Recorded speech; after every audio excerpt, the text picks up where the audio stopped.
with this. Have you realized that several years ago we had something called the Millennium Development Goals? They were never achieved.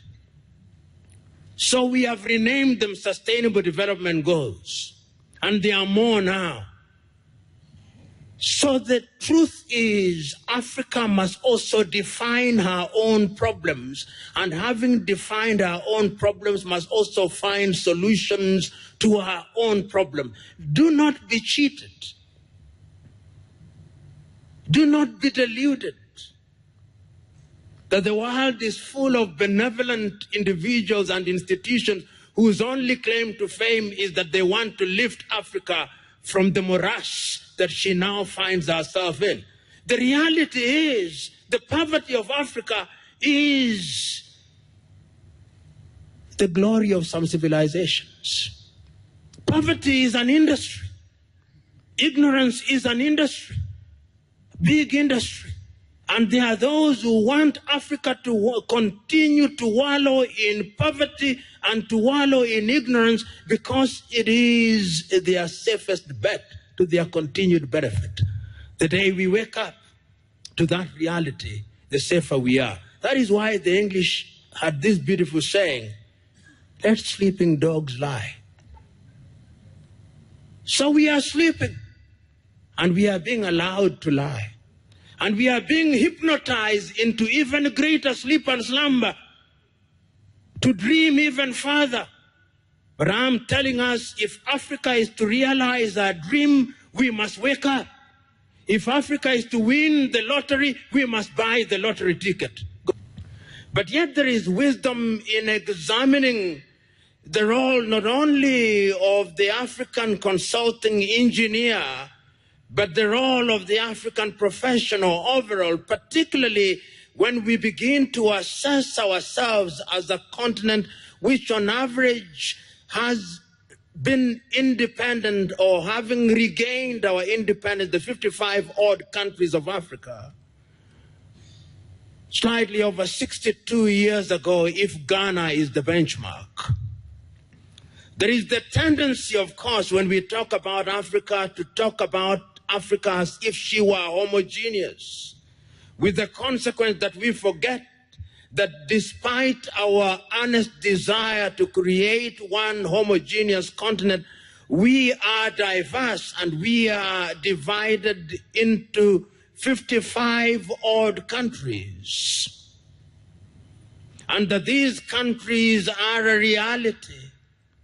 And there is a sense, therefore, in which we do not always, as a continent, speak with one voice. That the reality is that the French-speaking African countries find greater affinity with their former colonizer, assuming they left at all.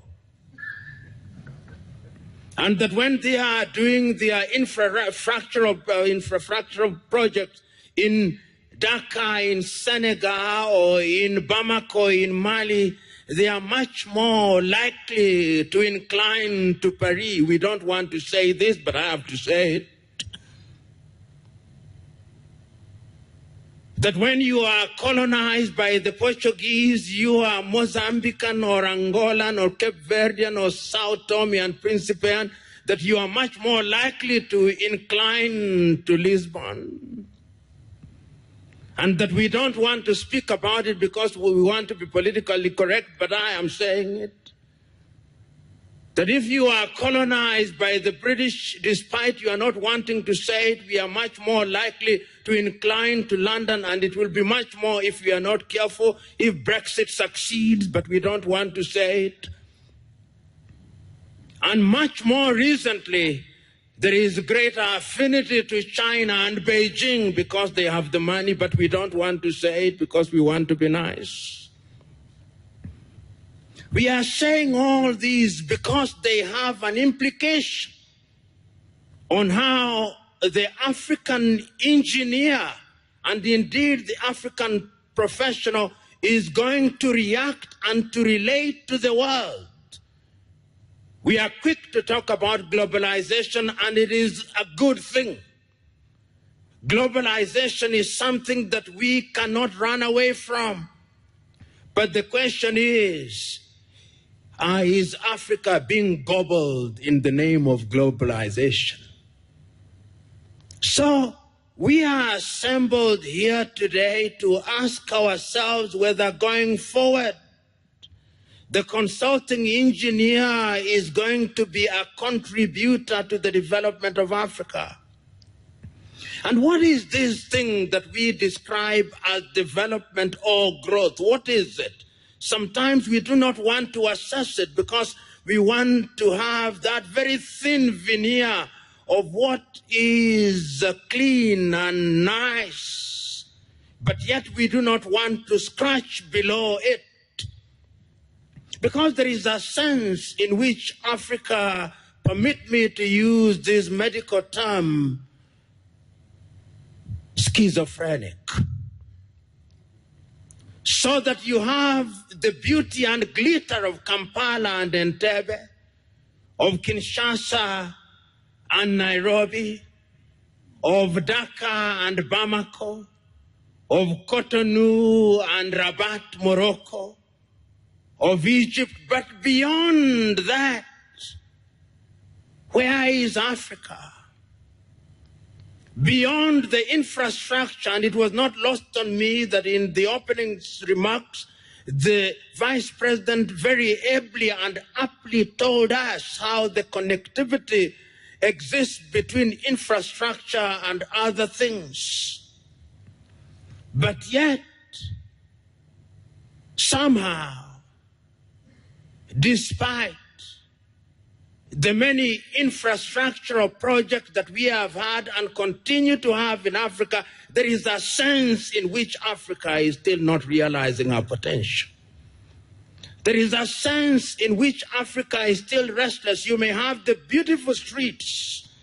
You may have electricity and potable water and solar energy and nanotechnology in Algiers, but there is a sense in which Africa is still restless. Why? As we talk about growth and development and the role of the consulting engineer, there is a sense in which the young African is still restless in Sudan. Why?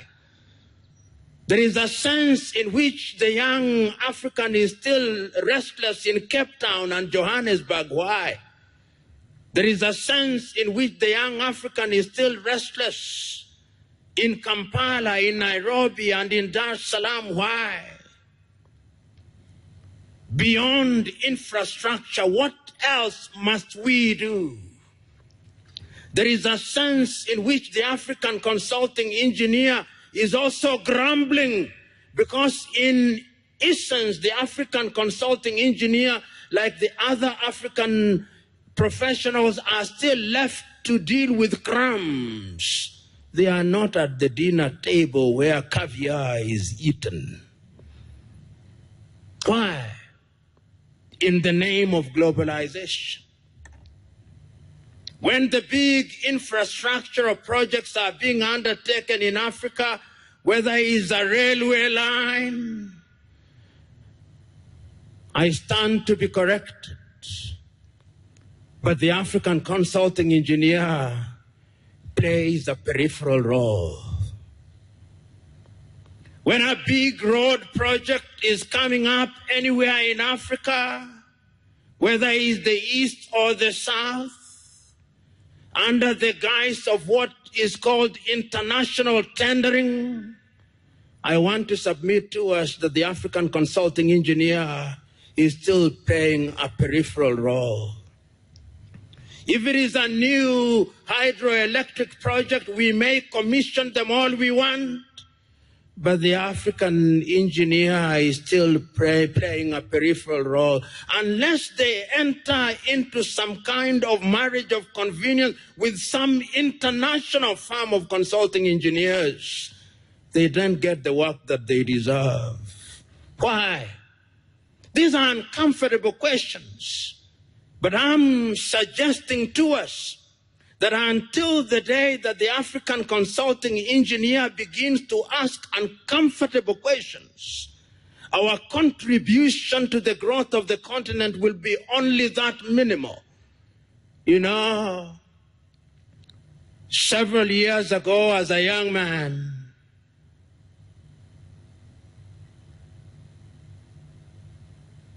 I observed that we had major telecommunication companies, state-run, almost in every other African country.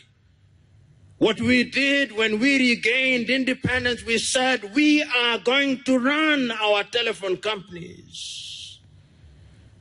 Several years down the line, most of our telephone companies are dead. And they have been replaced by multinational companies. We may indeed have mobile connectivity, but in Africa, ask yourself, who owns the mobile company? Who owns them? We had railway lines which were running in this part of the world. They were efficient. Several years down the line, having collapsed the railway lines, we now have what we are calling SGR. Who has built them? Who has financed them? And when will we pay for them? We don't want to ask such questions. They are uncomfortable. But we call them as representing growth, we say. When we cite growth, we talk about them. The question is Africa once again being shortchanged? Is it possible that those of us who have had the advantage of education as professionals are conniving and engaging in relationship with other professionals in a manner that is unequal in this continent? Do we ask ourselves whether the South Koreans with whom we can compare ourselves do things the same ways we do? Do we ask ourselves whether in South Korea, when they are doing their roads, 80% of what is done by South Koreans with a little assistance from others? Do we ask ourselves whether the earth-moving equipment that is being used in our roads are made in Africa? Do we ask ourselves what component of our raw material is used, or those are too uncomfortable to ask? We can even go to Vietnam, which all of us know was bombed to the ground as recently as 1975, and see the infrastructure that is coming out in Vietnam. Is the model that they are using the same model that we are using in Africa? When we are told that they are world standards, are they truly world standards? Or they are designed to exclude us? Because if they were world standards, why is it that the roads that are made in Kinshasa are not the same as the roads that are made in Columbus, Ohio? These are questions that we must begin to ask. They are uncomfortable. But going forward, when we talk about Africa regaining her position in the world amongst the Committee of Nations in terms of infrastructural growth, we must ask ourselves the foundational questions. Are we doing the right things right? Africa Agenda 2063 promises us, among other things, that by the year 2063, we will have, hopefully, roads that are running from Addis Ababa, Ethiopia, through to Dakar in Senegal, from Cape Town to Cairo. We are promising ourselves that Kinshasa will be the Silicon Valley of Africa. We are promising ourselves that we will have electric rail trains running from Angola, Luanda to Swakini in Sudan. We are promising ourselves many good things, but the question is, are we prepared? The question is, Are we using African expertise for the benefit of Africa? Are African professionals having the time to contribute in an effective manner? You, the engineers who are here, must ask yourself the foundational question: are you really participants in the struggle to grow Africa? Is it possibly the case that if an African firm has to have a chance in a competition for some major project, they cannot succeed until and unless they are in collaboration with a Chinese firm or an English firm or an American firm? Is that the reality? And if it is it a good thing? These are the uncomfortable questions that we must ask ourselves. Is it the case that in this day and age, if your qualification is to be considered to be a qualification worth its salt, it must be obtained in some country outside of Africa, and that if you have a qualification from within an African university, then you are second-guessed by other civilizations? Perhaps you who are present here do not suffer this fate. But what about your children and children's children? Will they have, because none of you, holding all factors constant, will be around in 2063. And even if you are, you'll be too old to be useful. The question is, as we talk about the role of the consulting engineer in Africa, we must ask ourselves the fundamental questions. And to me, the fundamentals is that Africa must progressively begin to work as a united bloc. I am aware that FIDIC does great work in the world. FIDIC was founded in 1913. No African country had regained our independence, except Liberia. They were not there at the founding. When you participate in FIDIC, are you at the dinner table as diners, as I've said before, or as waiters? Because you can be at the dinner table as waiters, or as diners, or as food to be consumed. Where are you? So we must have our stake in FIDIC, in international organization, so that when we talk of standardizations, we are participating in real terms, not by mere presence. If we want to be heard as Africans, we must have a united front. The 55 of us. We must work under the aegis of the African Union, and our voice must be clear and unequivocal. Because if it is not clear and unequivocal, we will be divided, and that is a fact. You know, just last night, I was reading a speech that was delivered by Ghana's Kwame Nkrumah on the 12th day of January 1961 in Casablanca, Morocco.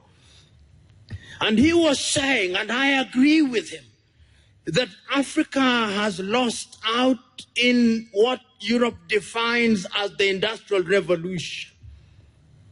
But it is now our duty to ensure that we leapfrog it, because we have had the advantage of seeing what they did not do right. It gives us the opportunity of avoiding the landmines that they stepped on. And that Africa will only do so if Africa recognizes the artificiality of their boundaries, so that when we are licensing engineers in Accra, in Ghana, that engineer must have the competence to work in Casablanca, in Morocco, and in Tunis, in Tunisia. It is only then that we will be able to compete, and compete effectively for the benefit of Africa. And he went on to say that Africa therefore requires a new man and a new woman. A new man and a new woman who recognizes that in the world there is cutthroat competition and throats are actually being cut. And that therefore, as professionals, we must begin to initiate activities that are going to change the lives of our people. And I believe that that is one of the reasons when he went back to Ghana, he started thinking about the Akosombo Dam in Ghana.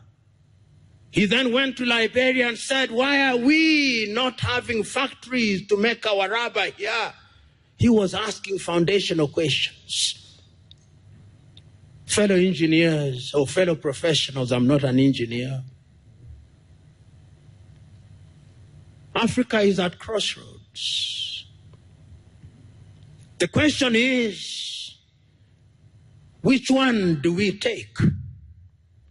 Do we take the path of professionalism that learned from other civilizations for the long-term sustainability of the continent, or do we take the path of following other civilizations and marveling at what they do to the detriment of the continent of Africa? So, ladies and gentlemen, I'm here to remind you and to remind myself that if Africa is to realize our potential in the world of infrastructure, because as the Vice President rightly said, if you have infrastructure, it has an impact on agriculture, it has an impact on mining, it has an impact on the health sector, it has an impact in every other sector in our economies. It can be done. It must be done. And you are the ones who are going to do it. And remember that the world is not very kind. All of us know. Every other person in every other part of the world is trying to ensure that they are at the top of the food chain. Where is Africa in the food chain? Are we at the bottom of the food chain, or we are at the top of the food chain? I am saying we are at the bottom, and going forward, we must fight our way to ensure that we are beginning to talk about things like nanotechnology. What are we teaching in our universities? Most of our universities, faculties of engineering have equipment that were used in Europe during the industrial age. I'm saying this rather melodramatically, but I'm making my point. We must change. There must be a linkage between the practicing consulting engineer and the universities. There must be a linkage between that and industry. It cannot be right that in this day and age, that linkage is not there.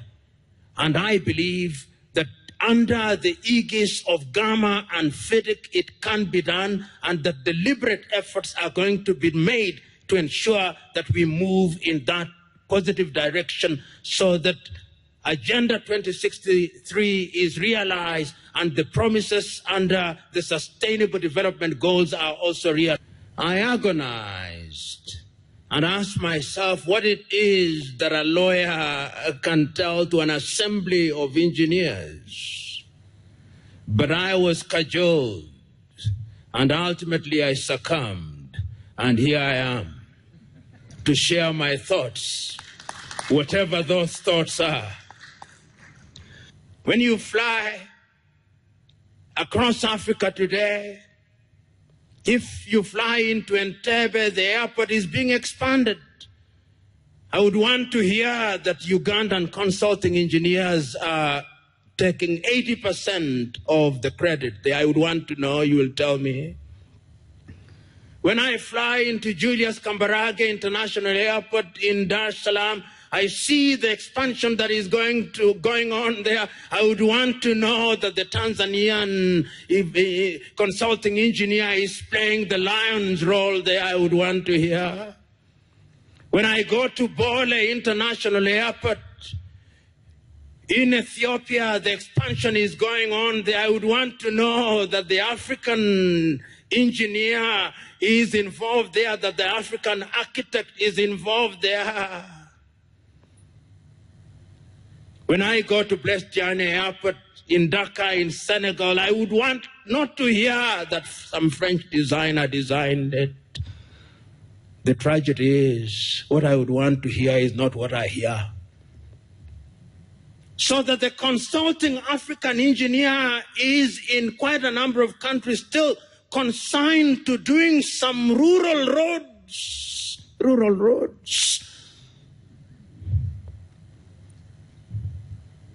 So that we may commission our football stadia, but they are designed in China and built by Chinese. That is not the path of growth that I would want to hear. I would want to hear another path of growth. Let us learn from the Chinese, but let us learn to do certain things ourselves. This is what Africa must hear. This, in my view, is what Africa must do. This is what other civilizations have done for sustainable development. You ask the Koreans how they did it. Ask the Chinese how they did it. Ask any other civilizations how they did it. Ask the Indonesians how they are doing it. They are using expertise from the world, but certain things are ring-fenced for their own professional. Do we ring-fence things for ourselves? I'm told we are ring-fencing only 30% in Uganda. Why are we ring-fencing 30%? Let us ring-fence 70%. It can't be done because it is a question of cross-fertilization of ideas. We must learn from other civilizations, but learning must not mean surrendering to them. I'm submitting to us that we surrender to them. And going forward, therefore, you who are present here, we must think of another Africa. An Africa where when we talk about technology, whether it is in solar technology today, Morocco, and I stand to be corrected, is engaged in developing one of the largest solar farms anywhere in the world. I'm still talking about consulting engineers even in that field. Kenya is doing another major solar project, and all African countries ought to be engaged in it. Namibia, I think, is also engaged in it. But if you ask who the consulting engineers are for those projects, they are not Africans. Even the solar panels that are going to be used, the best that African countries will do is to assemble them. They'll be brought as completely knocked down kits, and ours is to assemble them as our children assemble Lego.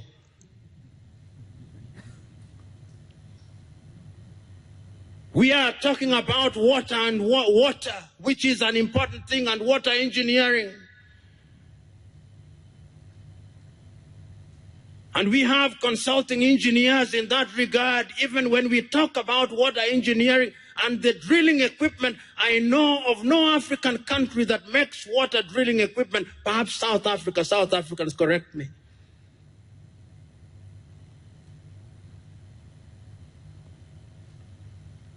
When we are talking about road infrastructure, I know that sometimes even when we are doing the roads, even the one here, the Kampala and Tebe Expressway, the contractors, under the guise of something that they now call design and build, will even import steel from their countries, saying that ours has too much carbon content. Sometimes even cement is imported because ours is claimed not to have certain ingredients. I'm still talking about consulting engineers.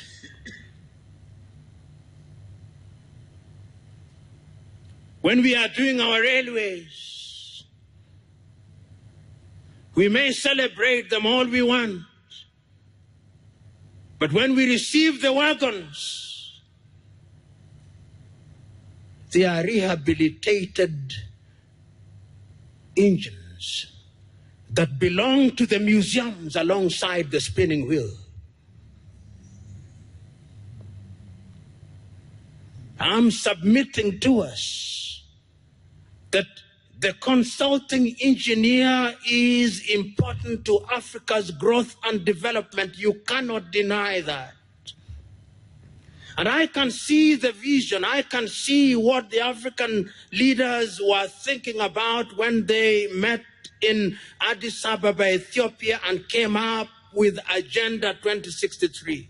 They were looking at the engineer and they were saying that the engineer, well, if he is a civil engineer, let him be an African civil engineer who is aware of the African terrain.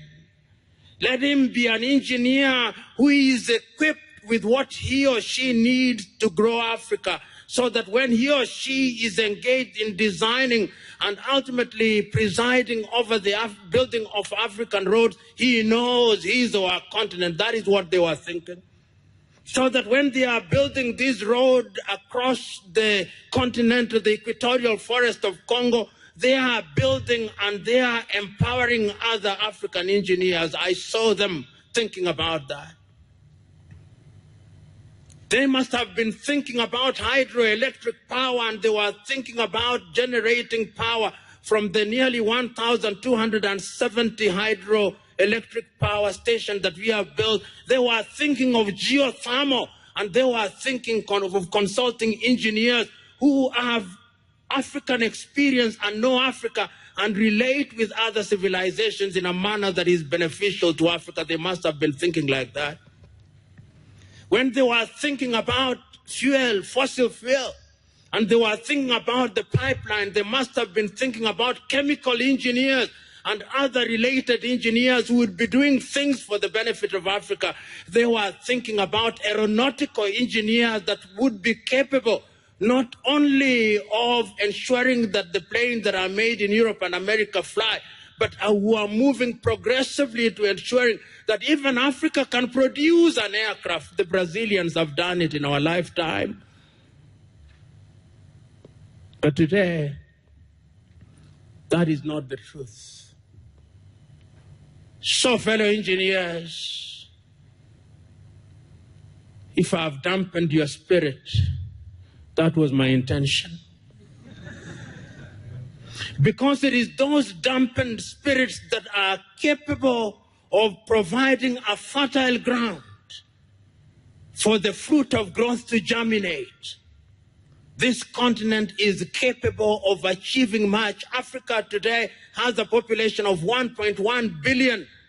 We are 55 countries, and all the 55 countries, our economy is only as big as that of India. We can do better. And if we are going to do better, I have no doubt in my mind that you great minds that are gathered here, because the minds that are present here are some of the best minds that Africa can offer. Let it not be business as usual.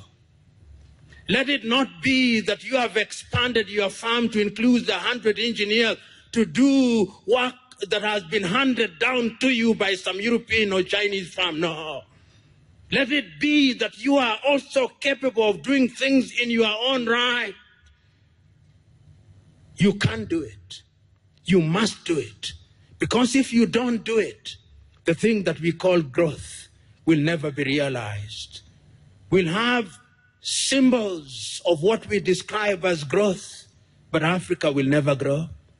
We'll have things that appear to represent growth, but Africa will never have grown. But yet there is a sense in which, even from a layman's perspective, one can speak about infrastructure and the role of the consulting engineer. As I travel across Africa, and I do that quite often, it is not lost on me that whether you are in Dakar, in Senegal, there are beautiful roads that are coming up. Whether you are in Bamako, in Mali, or Cotonou in Benin, or here in Uganda, or in Nairobi in Kenya, or in Dar es Salaam in Tanzania, or whichever country, there is a sense in which, to the casual observer, dramatic changes are taking place in Africa. If it is not roads described as superhighways or expressways, it is an hydroelectric plant. If it is not a hydroelectric plant, it is a solar farm. If it is not a solar farm, it is some kind of construction that is going on. And to those who are in the business and in the habit of assessing development by those visually very intrusive projects, Africa is rising. But the question is Africa rising at the pace that she ought to rise? And if she is rising, for whom is she rising? And if she is rising, how is she rising? These are questions that sometimes at a forum such as this, in order to be a good guest, you do not want to go into too deep into them, lest you offend and annoy your audience at once.